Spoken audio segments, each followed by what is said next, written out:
എന്നെ ഈ ക്യാമറയിൽ നിങ്ങളെ കാണിക്കുന്നത് ഫിറോസ് വാണി എന്ന ഇവിടത്തെ ക്യാമറ പേഴ്സൺ ആണ്. അക്കരെ മറ്റു മനോഹരമായ കാഴ്ചകൾ ദൽ തടാകത്തിന്റെ കാണിക്കാനായി ഗുലാം നബി ഖാൻ ഉണ്ട്. നമ്മുടെ എഞ്ചിനീയർമാരായ ഷബീറും മുസ്താഖുമുണ്ട്. അങ്ങനെ ന്യൂസ് 18 ജമ്മു കശ്മീർ ലഡാക്ക് ഹിമാചലിന്റെ ശൃംഖല, ശക്തി, കരുത്ത്, അതാണ് ഇന്ന് പ്രഭാത കേരളം കേരളത്തിലെ സ്വീകരണ മുറികളിൽ ഓരോ മലയാളികളെയും വീടുകളിൽ എത്തിക്കുന്നത്. ഒരിക്കൽ കൂടി പറയട്ടെ, ദൽ തടാകത്തിന് നടുവിലാണ്, കശ്മീരാണ്. നേരത്തെ പറഞ്ഞ പോലെ മനോഹരമായ ഈ രാജ്യത്തെ ദൽ തടാകം എന്ന് പറഞ്ഞു കഴിഞ്ഞാൽ നമ്മുടെ സങ്കല്പത്തിനും ഒക്കെ അപ്പുറത്താണ്. കശ്മീർ കി കലി എന്നുള്ള സിനിമയിൽ ഷമ്മി കപൂറിന്റെ ആ ഡാൻസ്, ചാന്ദ് സെ റോഷൻ ചെഹറ എന്ന് തുടങ്ങുന്ന ആ വെള്ളത്തിലെ ഡാൻസും പാട്ടും, ഷിക്കാരയിലാണ് അദ്ദേഹം പോകുന്നത്. ഷിക്കാരയിലെ കാഴ്ചകളൊക്കെ നമുക്ക് കാണാം, അലങ്കരിച്ച ചെറിയ വള്ളങ്ങൾ. അപ്പോൾ ഈ തടാകത്തിന്റെ വിസ്തൃതി എന്ന് പറയുന്നത് ഏതാണ്ട് 18 ചതുരശ്ര കിലോമീറ്റർ ആണ്. ഒരു വശത്തു നിന്ന് ഇതിന് ചുറ്റും റോഡ് പോകുന്നുണ്ട്. ഒന്ന് ചുറ്റി വരണമെങ്കിൽ 15-16 കിലോമീറ്റർ, അത്രയും വിസ്തൃതമാണ് ദൽ തടാകം. എന്തായാലും കശ്മീരിനെ കുറിച്ചും കശ്മീരിന്റെ വിശേഷത്തെക്കുറിച്ചും വിനോദസഞ്ചാരത്തിന് ലഭിച്ച പുതിയ കുതിപ്പിനെ കുറിച്ചുമൊക്കെ നമ്മളോടൊപ്പം സംസാരിക്കാൻ ഒരു അതിഥിയും ഉണ്ട്, ശ്രീ യാക്കൂബ് ഡുനു. യാക്കൂബ് ഡുനു എന്ന് പറയുന്നത് ഇവിടുത്തെ ഹൗസ് ബോട്ട് ഉടമകളുടെ, ഹൗസ് ബോട്ട് ഓണേഴ്സ് അസോസിയേഷന്റെ വക്താവാണ്. ഡൽഹിയിലും ഇന്ത്യയുടെ മറ്റു ഭാഗങ്ങളിലും കശ്മീരിലും അടക്കം വിനോദസഞ്ചാര മേഖലയിൽ പ്രവർത്തിക്കുന്ന ആളാണ്. പ്രധാനപ്പെട്ട ഒരു ടൂർ ഓപ്പറേറ്ററുമാണ്. നമസ്കാർ, അസ്സലാമു അലൈക്കും and welcome to News 18 Kerala. Yaqub bhai, good morning sir. So let's talk about Kashmir. Sure sir. First, as I said, दुनिया में एक जन्नत है तो यही है, यही है, यही है. We also have heard that. So why do we say that? Okay, you have said if there is a paradise on earth, it is this, it is this, and it is this. Well, it was said by well-known personality, and everybody has these lines on the tip of the tongue. When they visit Kashmir, they say, "Agar firdos e baroe zami ast, hami asto, hami asto, hami ast." Means, if there is the paradise on this planet, it is this, it is this, and it is this. It is because right now we are at Nehru Park, which is in the middle of this Dal Lake, and you have seen the flora and fauna of this Kashmir. From the right side of us is the Zabarwan Hills, and from back side of mine is the Shankaracharya Hills, and the spread of Dal Lake, which is in 18 square kilometers. So all this nature, flora and fauna, ecosystem, Right. and the culture of this land has made this paradise. Right, we'll come to that culture first. Firoz, നമുക്ക് ഇദ്ദേഹം പറഞ്ഞ കാഴ്ചകൾ ഒന്ന് കാണിക്കാം. ഒരു ഭാഗത്ത് സബർവൻ എന്ന് പറയുന്ന പർവ്വതനിരയെ കുറിച്ചാണ് അദ്ദേഹം പറഞ്ഞത്.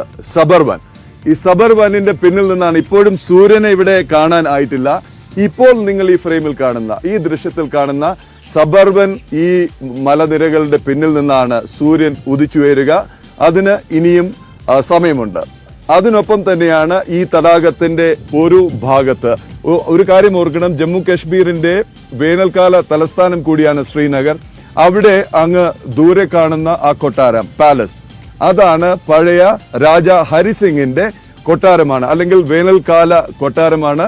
ഇപ്പോൾ വെളിച്ചം തെളിഞ്ഞു വരുന്നേയുള്ളൂ, ആ കാഴ്ചകളിലേക്ക് വരാം. പിന്നെ അദ്ദേഹം പറഞ്ഞ എന്റെ പിന്നിൽ ഉള്ള മലനിരകൾ, ഇപ്പോൾ നമുക്ക് അവിടെ കാണാൻ കഴിയുന്നത് ടെലിവിഷൻ ടവറാണ്. ആ ടവറിന്റെ വശത്തൊരു ചെറിയ പൊട്ടുപോലെ കാണാവുന്നത് ശങ്കരാചാര്യ ക്ഷേത്രമാണ്. ശങ്കരാചാര്യ മലനിരകൾ എന്നാണ് അത് അറിയപ്പെടുന്നത്. അതിന് മുകളിൽ ശങ്കരാചാര്യ ക്ഷേത്രമുണ്ട്. ആ TV ടവറിന് വശത്തായി കാണുന്നത് ആ ക്ഷേത്രത്തിന്റെ ഗോപുരമാണ്. ശങ്കരാചാര്യ ടെമ്പിൾ അല്ലെങ്കിൽ ശങ്കരാചാര്യ ഹിൽസിന്റെ മുകളിലുള്ള മലനിരകളാണ്. ഒന്നുകൂടി കറങ്ങി വന്നു കഴിഞ്ഞാൽ അങ്ങ് ദൂരത്ത് ഈ ഷിക്കാരയ്ക്കും അതിന് പുറകിലുള്ള ഹൗസ് ബോട്ടുകൾക്കും അപ്പുറം ഹരി പർബത് എന്ന് അറിയപ്പെടുന്ന, ഹരി പർബത് എന്ന് പറയുന്നത് ഒരു ഫോർട്ടാണ്, കോട്ടയാണ്. ഹരി പർബത്തിന്റെ ഒരു പ്രത്യേകത എന്ന് പറയുന്നത് അതിനുള്ളിൽ 3 ആരാധനാലയങ്ങളുണ്ട്, മസ്ജിദുണ്ട്, ക്ഷേത്രമുണ്ട്, ഗുരുദ്വാരയുണ്ട്. അങ്ങനെ മനോഹരമായ തടാകം. ഞാൻ പറയാൻ മറന്നുപോയ ഒരു കാര്യം, ശ്രീ യാക്കൂബ് ഡുനു പറഞ്ഞു, ഞാൻ ദാൽ തടാകത്തിന് നടുവിലാണെന്ന് പറഞ്ഞപ്പോൾ നെഹ്റു പാർക്കിലാണ് എന്ന് പറഞ്ഞില്ല. നെഹ്റു പാർക്കിലാണ്. ഇപ്പോൾ ഒട്ടും സജീവമായിട്ടുള്ള തടാകം. ഇന്നലെ വൈകുന്നേരത്തെ കാഴ്ചകൾ മനോഹരമായിരുന്നു. ആ കാഴ്ചകൾ വീണ്ടും ന്യൂസ് 18 കേരളം പ്രേക്ഷകരിലെത്തും. ഈ തടാകത്തിലൂടെ വിനോദസഞ്ചാരികൾ, ഈ ശിക്കാറുകൾ ഇങ്ങനെ ഒഴുകി നടക്കുക മാത്രമല്ല, അവരുടെ വശങ്ങളിലേക്ക് ഒഴുകിയെത്തുന്നത് പൂക്കൾ നിറച്ച ശിക്കാറുകൾ, പഴവർഗ്ഗങ്ങൾ നിറച്ച ശിക്കാറുകൾ. ഇതിനും അപ്പുറത്തേക്ക് ഒരു ഐലൻഡ് ഉണ്ട്. അവിടെ വലിയ വെള്ളത്തിൽ തന്നെ വലിയ ഒരു പച്ചക്കറി മാർക്കറ്റാണ് ഉള്ളത്. അങ്ങനെ ഒരു പക്ഷേ ഇന്ത്യയിൽ മറ്റെവിടെയും, ലോകത്തെ കാര്യം പറയാൻ ഞാനാണല്ല, ഇന്ത്യയിൽ മറ്റെവിടെയും കാണാൻ കിട്ടാത്ത, കേൾക്കാൻ കഴിയാത്ത കാഴ്ചകളും വിശേഷങ്ങളുമാണ് കശ്മീരിന്റെ ഈ താഴ്വരയിൽ. വളരെ വലിയൊരു ഇടവേളയ്ക്ക് ശേഷമാണ് വിനോദസഞ്ചാരം ഇവിടെ സജീവമായി വരുന്നത്. നമുക്കറിയാം, തീവ്രവാദവും കലാപവും സമാധാനമില്ലായ്മയും ഒക്കെ മഥിച്ച നാളുകൾ ഉണ്ടായിരുന്നു. അതെല്ലാം കഴിഞ്ഞു. ഇന്ത്യൻ ആർമിയുടെ, ഇന്ത്യൻ സേനയുടെ വരവുണ്ടായി. അതിനെതിരെ പ്രതിഷേധമുണ്ടായി. എന്തായാലും ഇപ്പോൾ അതെല്ലാം കെട്ടടങ്ങി. ഒരുപക്ഷെ സർക്കാരിനും സേനയ്ക്കുമൊക്കെ നന്ദി പറഞ്ഞുകൊണ്ട് ഇവിടുത്തെ ഏക ജീവനോപാധി, പല വ്യവസായങ്ങൾ ഉണ്ടെന്ന് പറഞ്ഞു കഴിഞ്ഞാലും പ്രധാനപ്പെട്ട ജീവനോപാധി, ഏറ്റവും വലിയ ഹൗസ് ബോട്ട് ഉടമ മുതൽ ഏറ്റവും വലിയ ടൂർ ഓപ്പറേറ്റർ മുതൽ ഏറ്റവും താഴെത്തട്ടിൽ വിനോദസഞ്ചാര കേന്ദ്രങ്ങളിൽ ജോലിയെടുക്കുന്ന സാധാരണക്കാർ, പാവപ്പെട്ടവർക്ക് വരെ അവർക്ക് ജീവനോപാധിയാകുന്നത്, അന്നം ലഭിക്കുന്നത് വിനോദസഞ്ചാരത്തിലൂടെയാണ്. വിനോദസഞ്ചാരികൾ കൊണ്ടുവരുന്ന പണത്തിലൂടെയാണ് ഇവിടുത്തെ ഇക്കോണമി, ഇവിടുത്തെ സമ്പദ്ഘടന നിലനിൽക്കുന്നത്. So Yakub Dunu, let's come back to the tourism aspect. Okay. You yourself told me that it's a boom after almost 3 decades. The last time we have witnessed the boom in the valley was in 1988, and after the 3 decades, I mean in 2022, we have witnessed the boom of the tourism in Kashmir. I can say it was the first time after the 3 decades that all the hotels in the valley, houseboats, guest houses were sold out in the March itself. And this time, I mean in 2023, now if you call any hotelier in Pahalgam, Gulmarg, Sonmarg or in Srinagar or a houseboats which are in this Dal Lake, they will say you, sorry sir, we are sold out. So this is the great opportunity after 3 decades that Kashmir is witnessing the footfall which will be a record in the history after 1947, that all the hotels, houseboats will be sold out for 90 days. So the footfall or the number of tourists coming in, yes, it's crossed a crore already, is it? Last year? Last year, yeah, last of course. Year. And this year it's heading for a new record. We are wishing that, or we are expecting that this will be the new record after 2022, because the way myself is the houseboat owner as well as the tour operator, I can say without doubt that hotels are sold out from today itself till June ending, sir. Okay. അപ്പോൾ അദ്ദേഹം പറഞ്ഞു വന്നത് ചുരുക്കത്തിൽ ഞാനൊന്ന് പറയാം. അതായത് 30 വർഷത്തിന് ശേഷം, 1988 ശേഷം ഇത് ആദ്യമായാണ് ഇവിടെ ഹോട്ടലുകൾ, ഹൗസ് ബോട്ടുകൾ, എല്ലാ വിനോദസഞ്ചാര കേന്ദ്രങ്ങളിലെയും താമസ കേന്ദ്രങ്ങൾ ഒക്കെ ഹൗസ്ഫുൾ, സോൾഡ് ഔട്ട് എന്ന് പറയുന്ന ഒരു അവസ്ഥ.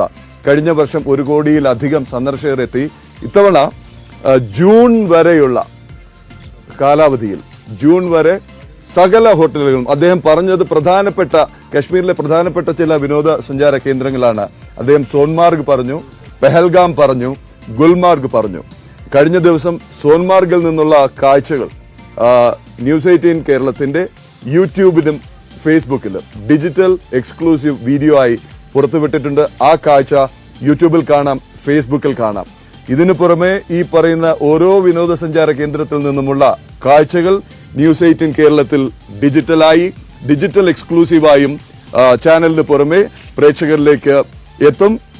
അടുത്ത കാഴ്ചകൾ പ്രേക്ഷകരിലെത്തുക പെഹൽഗാമിൽ നിന്നാണ്. അതിനുശേഷം ഒരുപക്ഷെ ഇവിടുത്തെ ഏറ്റവും വലിയ അട്രാക്ഷൻ എന്ന് പറയുന്ന ഗുൽമാർഗ്, അതായത് സ്കീയിങ്ങും ഗൊണ്ടാല റൈഡും സ്നോ സ്കൂട്ടറും സ്നോ ബൈക്കും ഒക്കെയുള്ള വലിയ മഞ്ഞിന്റെ എല്ലാ മനോഹാരിതയും ഉള്ള ഗുൽമാർഗിലേക്കായിരിക്കും പിന്നെ പോവുക. എന്തായാലും ഇവിടുത്തെ കാഴ്ചകളും ഓരോ ദിവസവും യൂട്യൂബിലും ഫേസ്ബുക്കിലും നമുക്ക് കാണാൻ കഴിയും. So who do you thank for this boom? What do you attribute this boom and great times? The first of all, I should thank the the Union Tourism Ministry, which has put all the efforts for the marketing, publicity, and all these exhibitions which they have participated.